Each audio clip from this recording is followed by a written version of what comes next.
إن الحمد لله نحمده ونستعينه ونستغفره ونعوذ بالله من شرور أنفسنا ومن سيئات أعمالنا من يهده الله فلا مضل له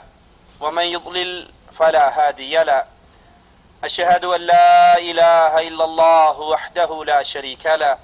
وأشهد أن محمدا عبده ورسوله أما بعد أعوذ بالله من الشيطان الرجيم بسم الله الرحمن الرحيم منيبين إليه واتقوه وأقيموا الصلاة ولا تكونوا من المشركين.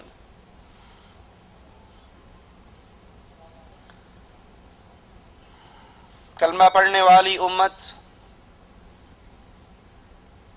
ایک بہت بڑی بیماری کا شکار ہوتی ہوئی نظر آ رہی ہے،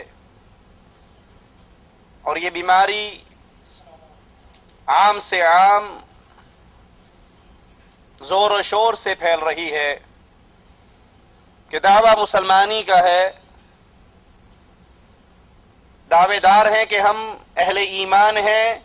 امت محمد علیہ الصلاۃ والسلام ہیں، لیکن کلمہ پڑھنے کے باوجود، مسلمان کہلا لینے کے باوجود،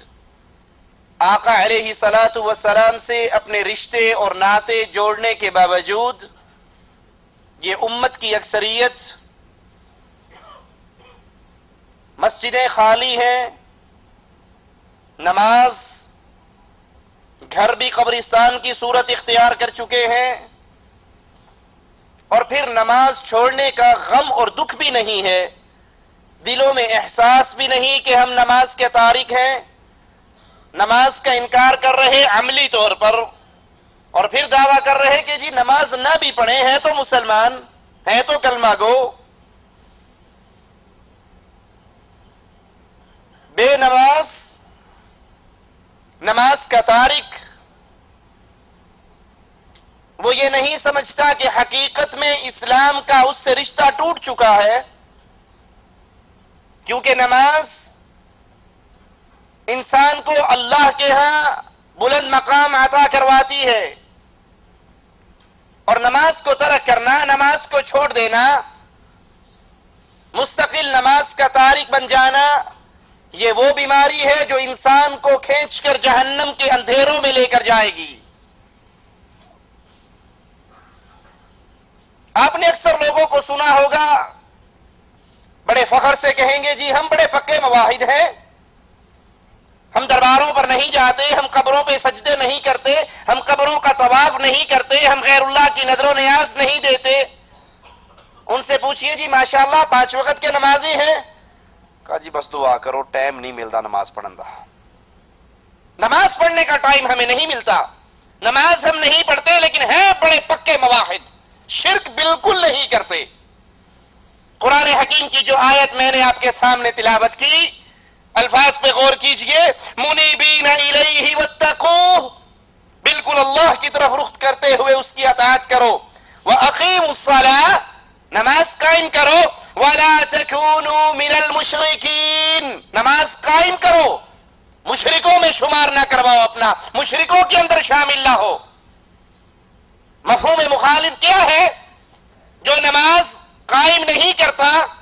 جو نماز ادا نہیں کرتا، جو بے نماز ہے، جو تارک صلاۃ ہے، وہ مشرک ہے، موحد نہیں ہے. بھلے وہ دعویٰ اسلام کا کرتا رہے، بھلے وہ دعویٰ توحید کا کرتا رہے، وہ نماز قائم کرتا ہے تو موحد ہے. اور اگر نماز کا تارک ہے، نماز کو چھوڑ رہا ہے، نماز سے دور ہے، مستقل نماز کا تارک ہے، تو یہ توحید کا دعوے دار ہونے کے باوجود یہ موحد نہیں ہے، مشرک ہے. قرآن حکیم کے ایک اور مقام پہ غور کیجئے، فَإِذَا انْسَلَخَ الْأَشْهُرُ الْحُرُمُ، جب یہ حرمت والے مہینے گزر جائیں، فَاقْتُلُوا الْمُشْرِكِينَ حَيْثُ وَجَدتُّمُوهُمْ، ان مشرکوں کو قتل کرو جہاں بھی تم ان کو پاؤ، وَخُذُوهُمْ وَاحْصُرُوهُمْ وَاقْعُدُوا لَهُمْ كُلَّ مَرْصَدٍ، انہیں قتل کرو، انہیں پکڑو، انہیں قید کرو، ان کی تاک میں گھات لگا کر بیٹھو. آئیے اس آیت کے اس ٹکڑے پر غور کریں. فَإِن تَابُوا، اگر یہ مشرک توبہ طائب ہو جائے، اگر یہ غیر اللہ کی عبادت سے اپنے دامن کو چھڑا لیں،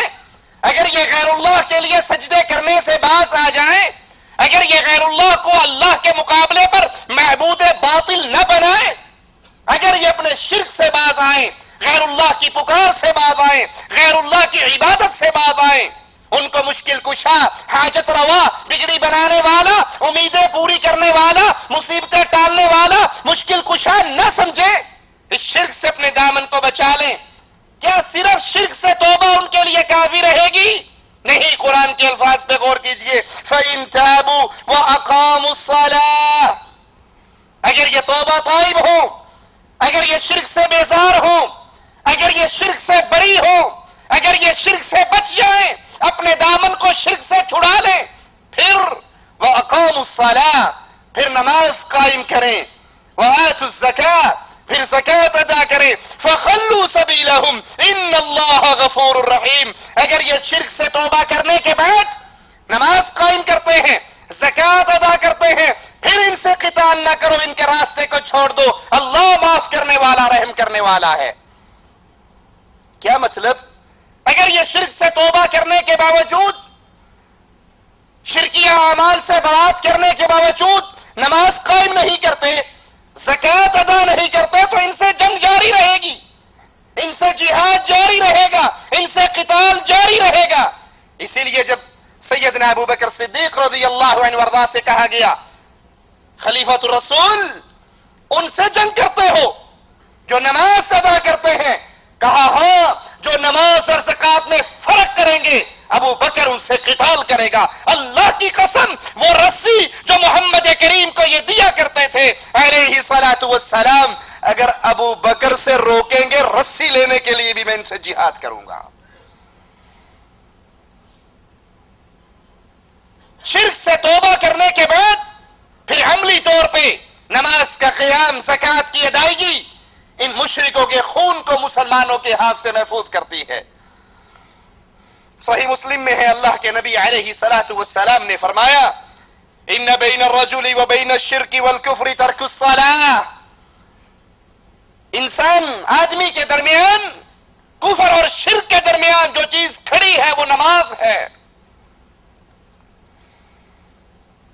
اگر وادی کفر سے بچنا چاہتے ہو، وادی شرک میں داخل ہونے سے بچنا چاہتے ہو تو نماز قائم کرو۔ اگر نماز قائم کرو گے تو اپنے ایمان کی حالت پہ پختہ رہو گے، اور اگر نماز کو نکال دیتے ہو تو یہ انسان وادی کفر اور شرک میں داخل ہو جاتا۔ ہمارے نزدیک نماز کی اہمیت ہی نہیں رہی۔ جی میں آیا، بڑے فخر سے سنائیں گے جی ماشاءاللہ میں جب صبح اٹھتا ہوں تو صبح کی نماز پڑھ لیتا ہوں، ایک مغرب کی کبھی نہیں چھوڑتا، باقی نمازیں جی بس وہ دوپہر کے ٹائم بقالے کی ڈیوٹی ہے، جب اذان ہوتی ہے بقالہ بند کر کے گھر جاتے ہیں، وہی ٹائم نماز کا ہوتا ہے، وہی ٹائم روٹی کھانے کا ہوتا ہے۔ عصر کے وقت پھر اذان ہوتی ہے، بقالہ بند کرتے ہیں، وہی ٹائم چائے پینے کا ہے، وہی ٹائم نماز کا ہے۔ یعنی بدنصیبی کا یہ عالم ہے کہ اس پاکیزہ ماحول میں رہتے ہوئے، اس سعودی عرب کی پاک سرزمین پر رہتے ہوئے بھی نماز ان کو نصیب نہیں ہے۔ سعودی عرب کو چھوڑ کر دنیا کے باقی ملکوں میں تو اذان کے وقت بازار ویسے بند نہیں ہوتے، وہاں تو شیاطین انسان کی شکلوں میں اذان کے ساتھ دکاندار کے سامنے کھڑے ہوتے ہیں۔ اب وہ دیکھتا ہے ایک طرف تکبیر ہو رہی ہے، ایک طرف نماز کا وقت ہو رہا ہے، اور ایک طرف اس کے سامنے چند گاہک کھڑے ہیں، وہ ان چند پیسوں کو ٹھوکر نہیں مارتا، لیکن اگر انڈیا پاکستان کی کرکٹ ٹیموں کا میچ ہوگا تو گاہکوں سے بھی کہہ دے گا کہ آج فائنل میچ ہے، میچ ختم ہوگا تو پھر آنا۔ اگر کوئی فلم لگی ہے، کوئی ڈرامہ ہے، کوئی الیکشن کے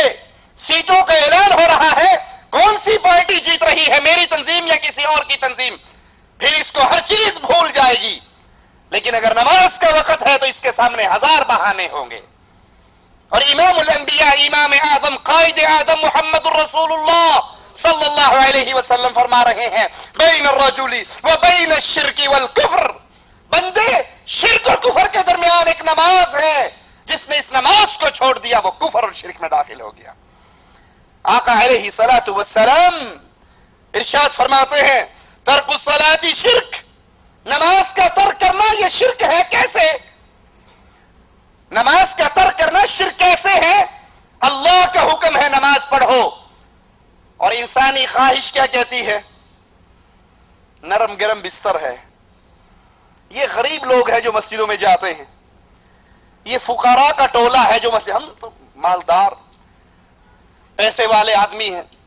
رات کو دکان بڑی لیٹ بند ہوتی ہے، اب صبح کے ٹائم پہ دل نہیں چاہتا کہ اس گرم اور نرم بستر کو چھوڑ کر اللہ کے سامنے، اللہ کی مسجد میں، اللہ کے گھر میں حاضر ہوا جائے۔ نہیں جانتا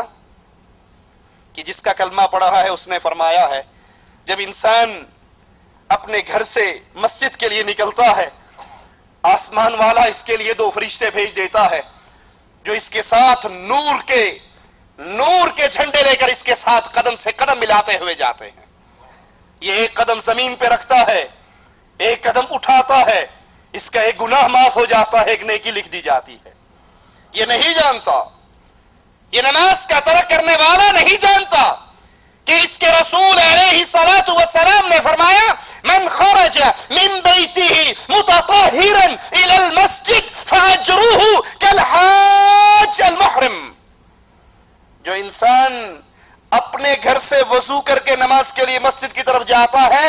اللہ تعالیٰ اس کو اتنا ثواب دیتے ہیں جتنا احرام باندھ کر حج پر جانے والے کو ثواب دیتے ہیں۔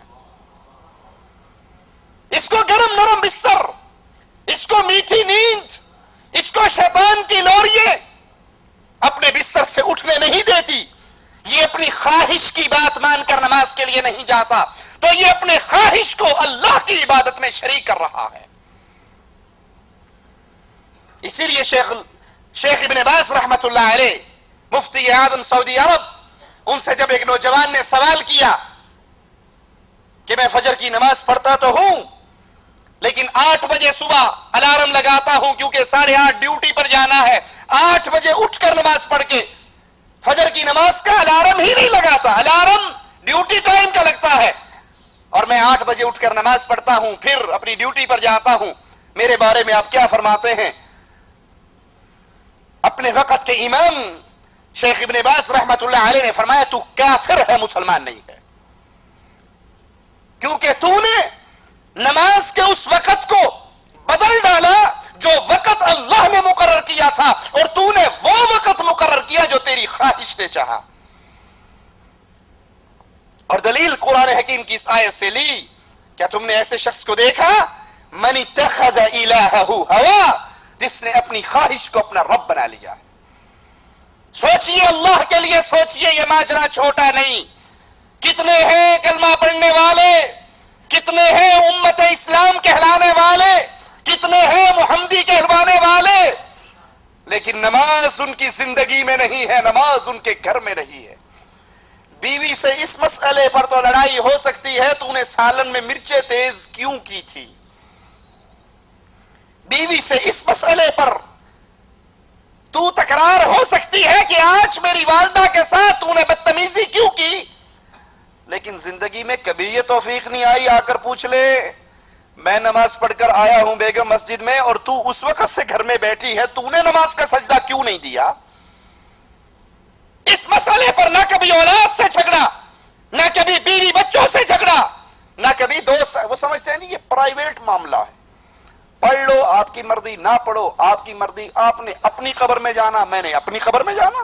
یہ شیطان کا دھوکہ ہے۔ آقا علیہ الصلوۃ والسلام نے فرمایا نماز ترک کرنا شرک ہے۔ ابن ماجہ میں ہے لیس بین العبد والشرک الا ترک الصلاۃ، بندے اور شرک کے درمیان نماز ہے۔ فاذا ترکها فقد اشرک، جس نے اس نماز کو ترک کیا اس نے شرک کیا۔ یاد کر لیجئے نماز کا تارک کافر ہے، مسلمان نہیں ہے۔ صحیح مسلم کے اندر امام الانبیاء امام اعظم محمد الرسول اللہ صلی اللہ علیہ وسلم کا یہ فرمان موجود ہے ان بین الرجل و بین الشرک والکفر ترک الصلاۃ، بندے کے درمیان اور کفر اور شرک کے درمیان نماز ہے، جو اس نماز کو ترک کر دیتا ہے وادی ایمان سے نکل کر وادی کفر میں داخل ہو جاتا ہے۔ ترمذی میں ہے، امام الانبیاء فرماتے ہیں علیہ الصلوۃ والسلام، بین الکفر والایمان ترک الصلاۃ، ایمان اور کفر کے درمیانی شے نماز کا ترک کرنا ہے۔